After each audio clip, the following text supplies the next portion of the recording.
ایک چھوٹی سی نیکی کرنے کی وجہ سے وہ جنت میں چلا گیا، اسی طرح چھوٹی سے گناہ کرنے کی وجہ سے انسان جہنم میں جا سکتا ہے۔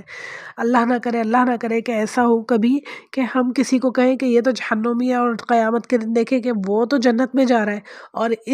ان الفاظ کی وجہ سے جو ہم نے کسی کے لیے نکالے منہ سے، ہم جہنم میں جا رہے ہو۔ اللہ نہ کرے، کیونکہ یہ فیصلہ اللہ تعالیٰ کا ہے۔ اللہ تعالیٰ ڈیسائیڈ کرنے والے ہیں کہ کون جنتی ہے اور کون جہنمی ہے، انسان کا اس میں کوئی حق نہیں ہے۔ انسان کسی کو اپنی زبان سے ایسے نہیں کہہ سکتا کہ فلاں انسان تو یقیناً جہنم میں جائے گا۔ تو بہت بری بات ہے یہ، اپنی زبانوں کو ہم سب کو بہت کنٹرول میں رکھنے کی ضرورت ہے، کیونکہ یہ اللہ کے فیصلے ہیں۔ اللہ کی رحمت کے صدقے بہت بڑے سے بڑے جو گناہ گار ہیں وہ بھی جنت میں انشاءاللہ جا سکتے ہیں۔ بلکہ کرنا ہمیں کیا چاہیے، کسی کو بھی گناہ کرتے ہوئے دیکھیں، غلطی کرتے ہوئے دیکھیں، تو فوراً سے اس کے لیے دعا کریں کہ اللہ اسے ہدایت دے، اللہ اس کی مغفرت فرمائے، اللہ تعالیٰ اس کا دل بدل دے، تاکہ انشاءاللہ اللہ تعالیٰ جب اس کا دل بدلے تو آپ کی نیکی بھی اس میں لکھی جائے، اور جیسے جیسے وہ نیک کام کرے آپ کو اس کا ثواب کا ایک پورشن انشاءاللہ تعالیٰ ملتا جائے۔ اللہ سے امید ہے کہ یہ حدیث ہمارے لیے بہت زیادہ سبق آموز ہو، اور آئندہ ہم کبھی اپنی زبان سے کوئی ایسے الفاظ نہ نکالیں کسی کے لیے، بلکہ خود ہمیشہ اپنے لیے کوشش کریں کہ ہم ہمیشہ نیک کام کریں، ہر قدم نیکی کی طرف اٹھیں، ہمارا نیکیوں میں بڑھاوے کی طرف اٹھیں انشاءاللہ تعالیٰ۔ آج کے لیکچر کی طرف آ جاتے ہیں، سورہ النساء اور پارہ نمبر 5 آیت نمبر 41 سے انشاءاللہ ہم شروع کرتے ہیں۔ اللہ تعالیٰ فرما رہے ہیں، اعوذ باللہ من الشیطان الرجیم، بسم اللہ الرحمن الرحیم، کیف اذا جئنا من کل امت بشہادۃ وجئنا بک علی ہؤلاء شہیدا، پس کیا حال ہوگا اس وقت کہ ہر امت میں سے ہم ایک گواہ لائیں گے اور آپ کو ان لوگوں پر گواہ بنائیں گے۔ یعنی اللہ تعالیٰ یہ فرما رہے ہیں پس کیا حال ہوگا، کس وقت کی بات ہو رہی ہے، قیامت کی بات ہو رہی ہے، اور اللہ تعالیٰ فرما رہے ہیں کہ ہر امت میں سے ایک گواہ بنائیں گے، یعنی جتنی امتیں جا چکی ہیں ان میں سے جو ان کے نبی تھے، ان کے پیغمبر تھے، وہ اس امت کے گواہ ہوں گے، یعنی وہ اللہ تعالیٰ کے سامنے گواہی دیں گے کہ اللہ تعالیٰ میں نے آپ کا پیغام پورا اپنی امت کو پہنچا دیا تھا، جیسا آپ نے کہا بالکل ویسے کا ویسے ہی میں نے آپ کی کتاب، آپ کا پیغام آپ کے لوگوں تک پہنچا دیا تھا، اب یہ ایمان لائے اور یہ نہیں لائے اور یہ ان کا ہی قصور ہے، میں نے تو پورا کام کیا تھا اپنا۔ اور سب نبی آ جائیں گے، اور پھر آخر میں رسول اللہ صلی اللہ علیہ وآلہ وسلم ان سب نبیوں کے لیے گواہی دیں گے، پیغمبروں کے لیے گواہی دیں گے کہ اللہ تعالیٰ یہ سارے نبی اور پیغمبر بالکل سچ کہتے ہیں، انہوں نے اپنا کام بالکل اچھے سے کیا، ان کی قومیں ہیں جو ایمان لائیں اور کچھ نہ لائیں۔ رسول اللہ صلی اللہ علیہ وآلہ وسلم کو یہ بات کیسے پتہ چلی؟ یہ سب ہمیں قرآن سے پتہ چلتا ہے۔ اللہ تعالیٰ نے ہمیں قرآن میں بہت ساری غیب کی باتیں بتائی ہیں، یعنی ہمیں بالکل کبھی بھی پتہ نہیں چل سکتا تھا کہ پچھلی قوموں کے ساتھ کیا ہوا، پچھلی قوموں کے پیغمبر کون تھے، نبی کون تھے، کتنے سال انہوں نے اللہ کے لیے کام کیا اور کتنے لوگ ایمان لائے، کیا ان کی قوموں کے اوپر عذاب آئے، کس طرح ان کی قومیں ختم ہوئی، اس کے بعد کون سی قوم آئی، اس کے پیغمبر کا نام کیا تھا، ان کے معجزات کیا تھے، ہمیں کبھی بھی پتہ نہیں چلتا اگر قرآن میں اللہ تعالیٰ نے اتنی ڈیٹیل سے ہمیں یہ ساری باتیں نہ بتائی ہوتی۔ تو اللہ تعالیٰ نے یہ ساری باتیں ہمیں بتائی، رسول اللہ صلی اللہ علیہ وآلہ وسلم کو بتائی، تو یہ قرآن سے ہی ہمارے پیارے نبی صلی اللہ علیہ وآلہ وسلم کو یہ ساری باتیں پتہ چلی، یعنی ان کے اوپر جو وہ وحی نازل ہوتی تھی اس کے ذریعے سے ہی یہ ساری باتیں انہیں پتہ چلی۔ اور پھر رسول اللہ صلی اللہ علیہ وآلہ وسلم گواہی دیں گے اس دن کہ اللہ تعالیٰ کہ ان سب نے سچ کہا، بالکل ان سب لوگوں نے بالکل اپنا کام صحیح سے کیا، مگر ان کی قومیں ایمان نہ لائیں۔ آیت نمبر 42 بہت ہی خطرناک ہے اور بہت ہی سوچ بچار کرنے کی آیت ہے، جس میں اللہ تعالیٰ فرما رہے ہیں جس روز کافر اور رسول کے نافرمان کہیں گے کہ کاش انہیں زمین کے ساتھ ہی ہموار کر دیا جاتا اور اللہ تعالیٰ سے کوئی بات نہ پوچھی جاتی، یعنی اللہ تعالیٰ ان سے کوئی بات نہ پوچھتا، یعنی آخرت کا دن قائم ہی نہ ہوتا، حساب کتاب کا دن قائم ہی نہیں ہوتا، کیونکہ ان کے عمل اتنے کم تھے، اتنے کمزور تھے، رسول کے نافرمان تھے وہ اور اللہ تعالیٰ کے نافرمان تھے۔ وہ آرزویں کریں گے کہ کاش کہ ایسا ہوتا، ہم ختم کر دیے جاتے، مٹی کے ساتھ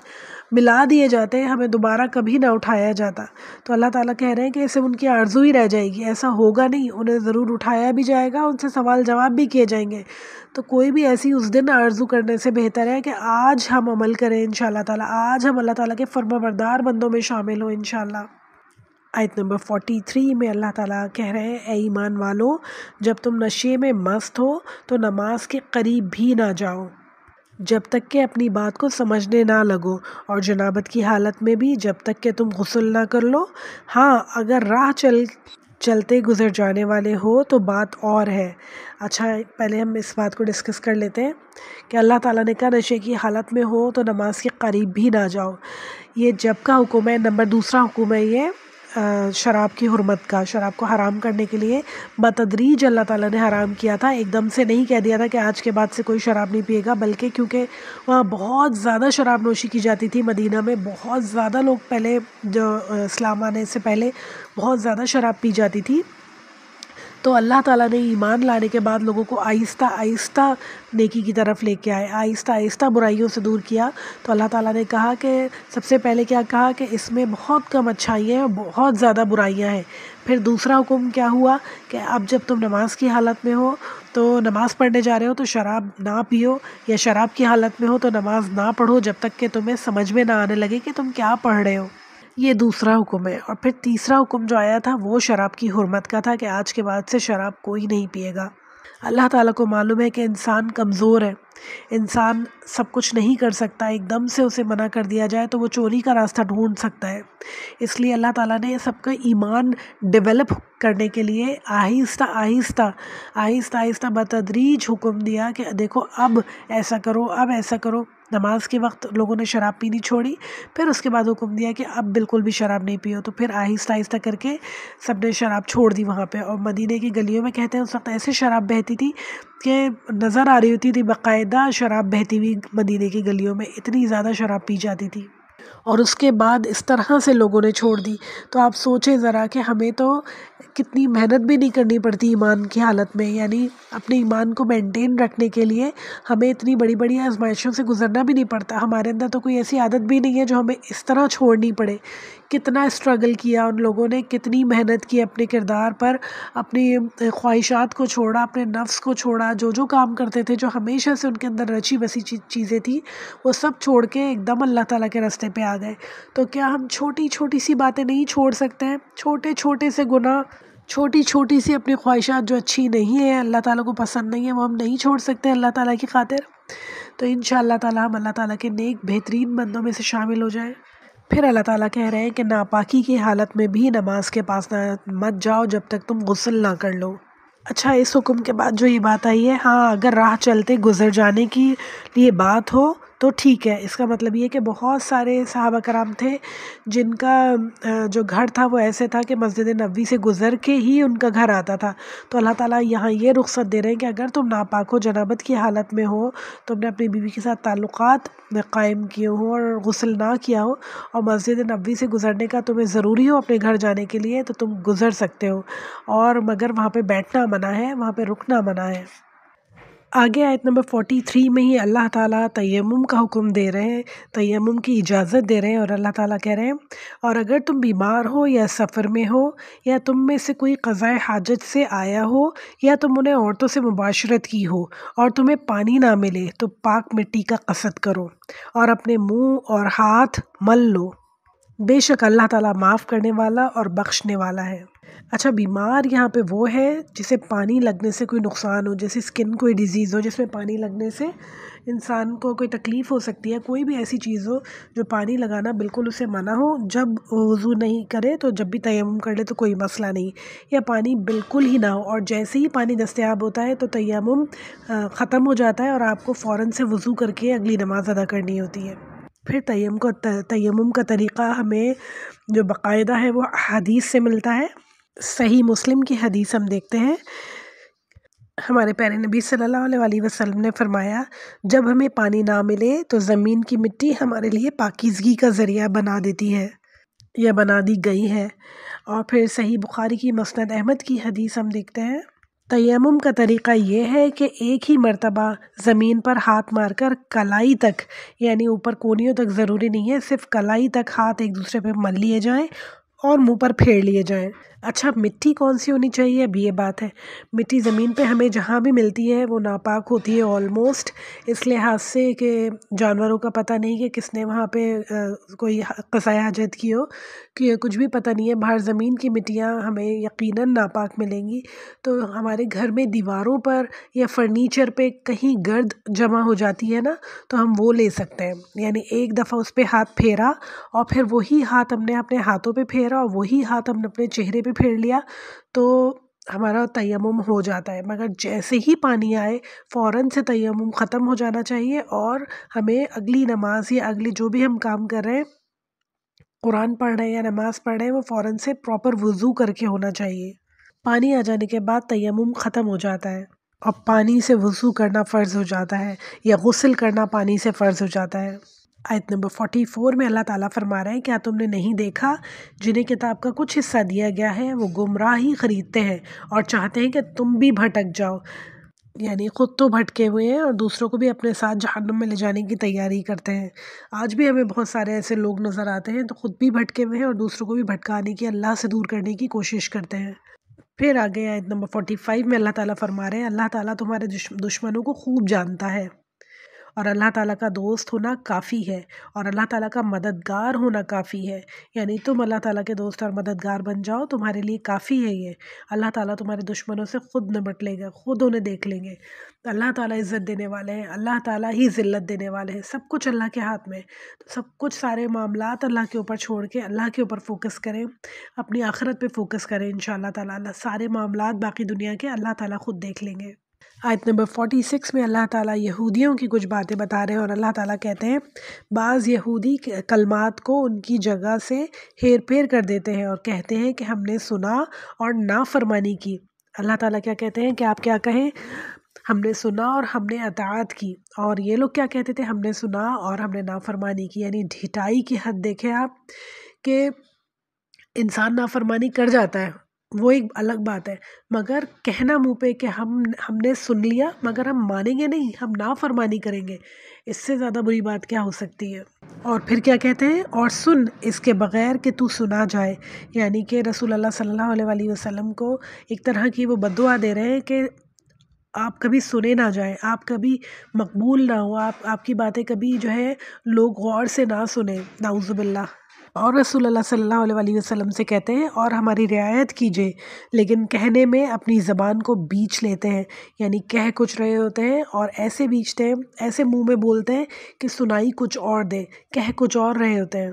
اور دین میں تانا دیتے ہیں۔ اور اگر یہ لوگ کہتے کہ ہم نے سنا اور ہم نے فرمانبرداری کی اور آپ سنیے اور ہمیں دیکھیے، تو یہ ان کے لیے بہت بہتر اور نہایت ہی مناسب ہوتا، لیکن اللہ تعالیٰ نے ان کے کفر کی وجہ سے انہیں لعنت کی ہے، بس یہ بہت ہی کم ایمان لاتے ہیں۔ اللہ اکبر، آج بھی ہم دیکھتے ہیں کہ سب سے زیادہ کم جو قوم ایمان لاتی ہے وہ یہودیوں میں سے ہے۔ فلسطین کے معاملے میں ہم نے دیکھا کہ بہت سارے یہودی کھڑے ہوئے یہودیوں کے ہی خلاف، یعنی کہ اللہ تعالیٰ جو کہہ رہے ہیں بہت ہی کم ایمان لاتے ہیں، ابھی بھی ان میں ایسے لوگ موجود ہیں جو ایمان رکھتے ہیں، ابھی بھی ان میں سے ایسے لوگ موجود ہیں جو اللہ پہ ایمان رکھتے ہیں اور جن کی بہتری کی گنجائش ہے،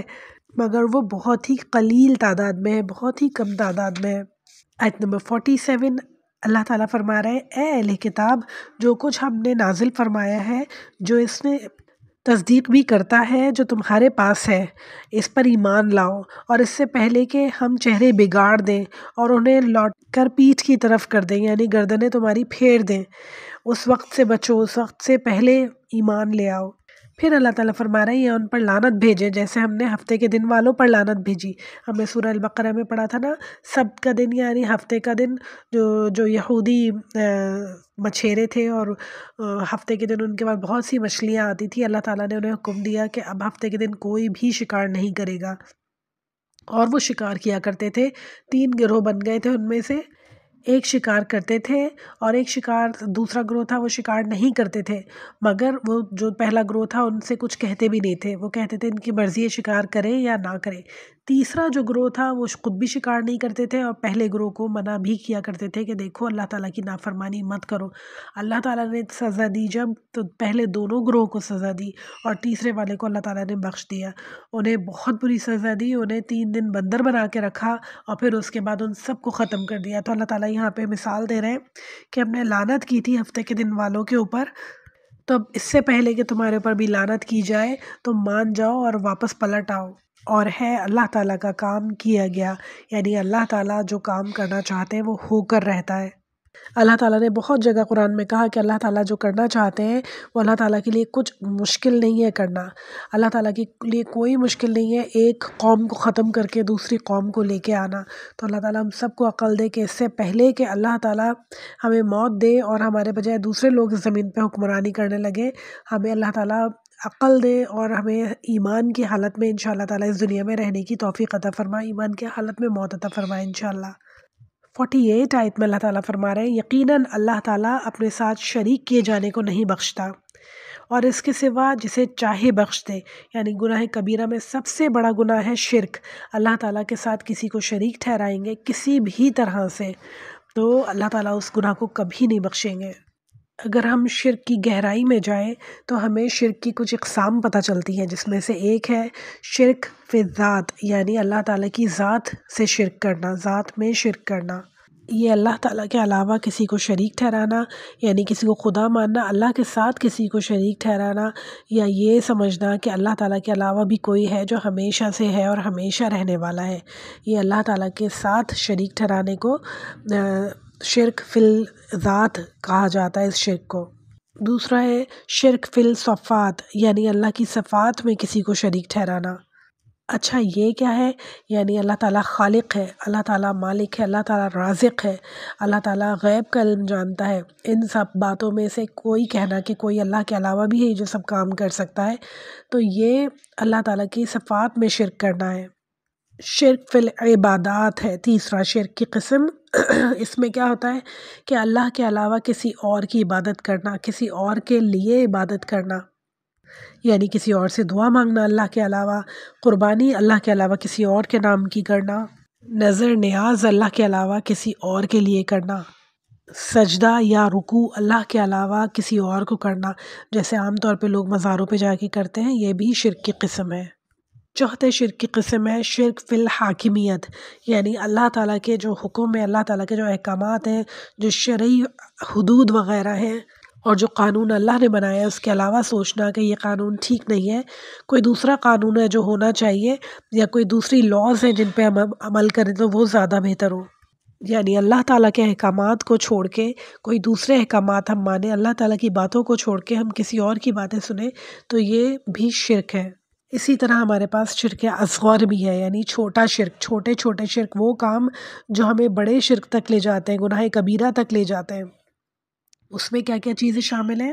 ریاکاری کرنا، عبادات میں ریاکاری کرنا، کہ ہم دکھاوے کے لیے نمازیں پڑھیں تو وہ آپ اس کا مطلب ہے کہ اللہ کے علاوہ دوسروں کے لیے نماز پڑھ رہے ہیں، تو یہ بھی شرک اصغر میں آ جاتا ہے۔ تعویذ وغیرہ پہننا اور سمجھنا کہ یہ چیزیں بذات خود ہمیں جو ہے نقصان سے بچا سکتی ہیں، حالانکہ اللہ کے حکم کے بجائے بغیر آپ کو کوئی نقصان سے نہیں بچا سکتا، کوئی نفع چیز نہیں دے سکتی جب تک اللہ تعالیٰ نہ چاہے۔ اللہ کے علاوہ کسی اور کے نام کی قسم کھانا بھی شرک کی طرف لے کے جاتے ہیں۔ یہ سارے وہ کام ہیں جو آہستہ آہستہ آپ کو شرک کی طرف لے کے جا رہے ہوتے ہیں، شرک اصغر میں۔ تو اللہ تعالیٰ ہمیں ہر چیز سے بچائے، عقل عطا فرمائے، شعور عطا فرمائے، تاکہ ہم ہر قسم کے شرک سے بچیں، کیونکہ اس کی معافی نہیں ہے جب تک انسان معافی نہیں مانگتا۔ اپنی موت سے پہلے انسان معافی مانگ لے، دل سے توبہ کر لے اور کبھی وہ کام دوبارہ نہ کرے، تو ہر بڑے سے بڑا گناہ اللہ تعالیٰ معاف کرنے پہ قادر ہے۔ یہاں تک اللہ تعالیٰ شرک بھی معاف کر دیتے ہیں اگر انسان سچے دل سے توبہ کرے اور پھر اس کے بعد اللہ کے علاوہ کسی کی پوجا نہ کرے، کسی کو نہ مانے۔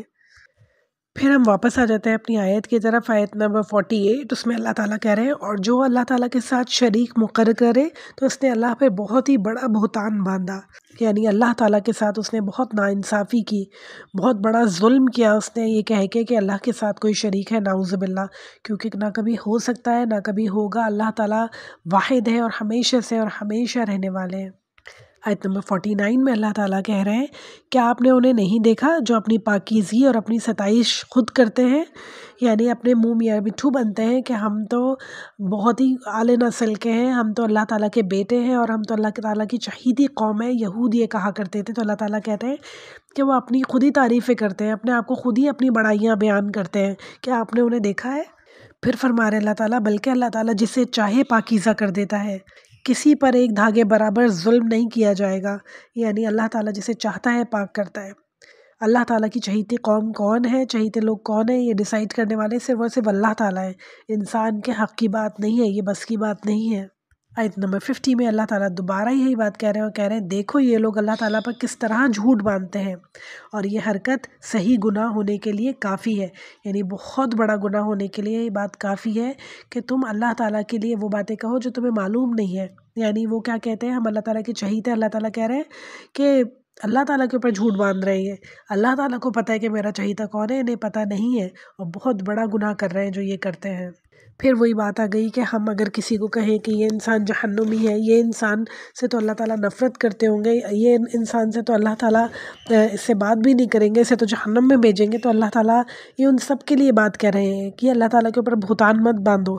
اللہ تعالیٰ کو پتہ ہے کہ اللہ تعالیٰ کس سے محبت کرتے ہیں، کس سے نفرت کرتے ہیں، کسے جنت میں بھیجیں گے، کسے جہنم میں بھیجیں گے، یہ تمہارا کام نہیں ہے۔ تو یہ آیت جو اللہ تعالیٰ بتا رہے ہیں یہ صرف یہودیوں کے لیے نہیں ہے، ہم سب کے لیے ہے۔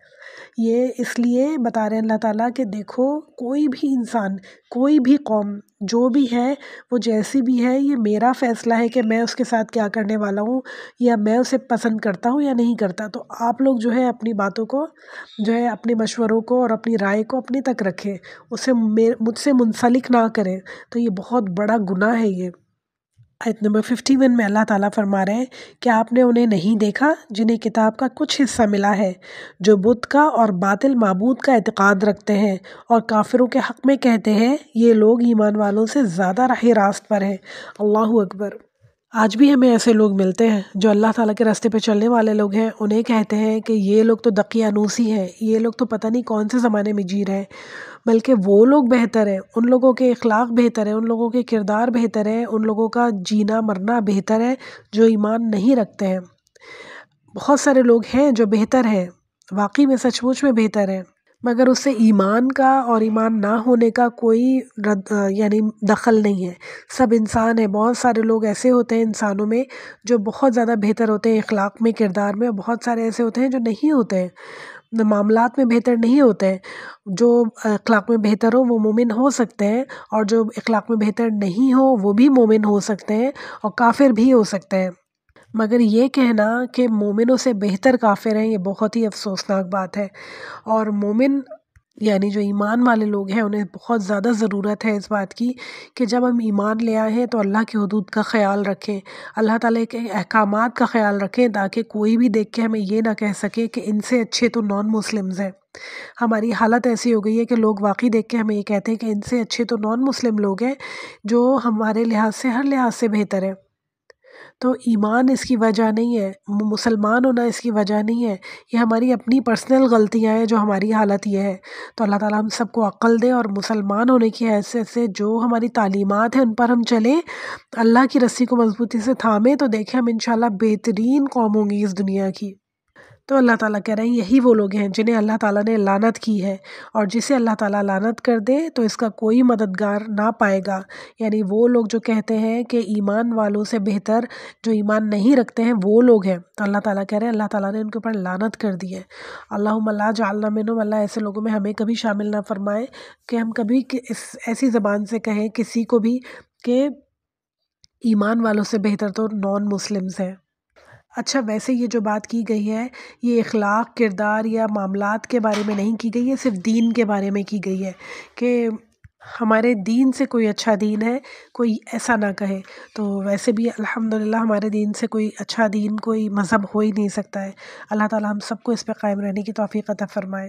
آیت نمبر 53 میں اللہ تعالیٰ پوچھ رہے ہیں کہ کیا ان کا حصہ کوئی سلطنت میں ہے، یعنی یہ جو دنیا کی پوری سلطنت ہے، پوری زمین آسمان ہے، کیا اس میں ان کا کوئی حصہ ہے؟ اگر ایسا ہو تو پھر کسی کو یہ ایک کھجور کی گٹھلی کا شگاف کے برابر تک بھی نہ دیں، یعنی کہ صرف کھجور کی گٹھلی کی کیا حیثیت ہے، اللہ تعالیٰ کہہ رہے ہیں اس کے اوپر بھی جو ایک چھلکا ہوتا ہے نا، شگاف جو ہوتا ہے اس کے اوپر ایک چھلکا، یہ وہ بھی کسی کو نہ دے، ان کی اپنی حالت تو اتنی بری ہے۔ اور پھر یہ مسلمانوں کو کہتے ہیں کہ مسلمانوں سے اچھے تو غیر مسلمان ہیں، ان کی اپنی حالت کتنی زیادہ بری ہے۔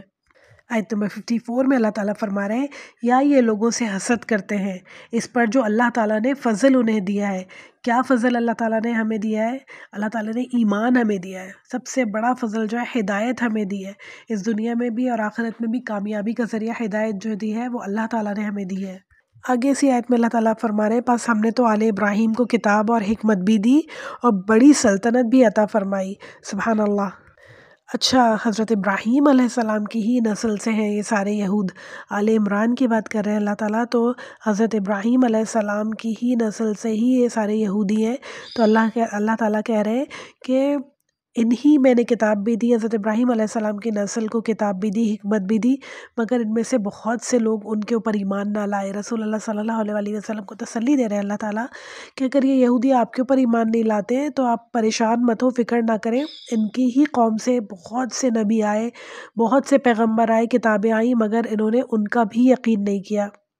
اور اپنے نبیوں کو قتل کر ڈالتے تھے، یہاں تک ظلم کی حد تھی ان کی۔ پھر اللہ تعالیٰ آیت نمبر 55 میں فرما رہے ہیں، پھر ان میں سے بعض نے تو اس کتاب کو مانا اور بعض اس سے رک گئے اور جہنم میں جانے کے لیے یہ کافی ہے۔ یعنی کتاب کو اللہ تعالیٰ کہہ رہے ہیں بعض نے تو مانا تھا اور بعض نے وہ کتاب کو چھوڑ دیا، نہیں مانا، جہنم میں جانے کے لیے یہ کافی ہے۔ تو یہ ایک عمومی آیت ہے، ہم سب کے لیے بھی ہے کہ جو کتاب اللہ نے ہمیں دی ہے اسے ماننا یا نہ ماننا ہمارے لیے کوئی چوائس نہیں ہے، ہر صورت میں ہمیں اس کتاب کی اطاعت کرنی ہے، اس کتاب کو ماننا ہے، اسے سمجھنا ہے، اسے سیکھنا ہے اور اس کے مطابق عمل کرنا ہے انشاءاللہ تعالی۔ جہنم اتنی خطرناک جگہ ہے نا کہ ہم لوگوں کی سوچ ہے، ہم لوگ بہت لائٹ لیتے ہیں جہنم کو، جہنم کا تصور ہم سب کے ذہنوں میں بہت ہی ہلکا ہے۔ چند احادیث دیکھتے ہیں ہم جہنم کے متعلق۔ ہمارے پیارے نبی صلی اللہ علیہ وسلم نے فرمایا، جہنم اللہ تعالیٰ کی غضب اور اس کی ناراضگی سے بھڑکتی ہے، یعنی جب اللہ تعالیٰ کی ناراضگی ہوتی ہے تو جہنم اور بھڑک جاتی ہے اور غصے میں ہو جاتی ہے، جہنم بہت شدید اس کے شعلے ہو جاتے ہیں جب اللہ تعالیٰ کی کوئی نافرمانی کرتا ہے، تو جتنی نافرمانی بڑھتی جاتی ہے اتنا ہی زیادہ جہنم جو ہے بھڑکتی جاتی ہے اور اس کے شعلے بھڑکتے جاتے ہیں۔ جامع ترمذی کی حدیث ہے یہ۔ ہمارے پیارے نبی صلی اللہ علیہ وسلم نے فرمایا، جہنم کا ایک لمحہ دنیا کی ساری نعمتوں اور ساری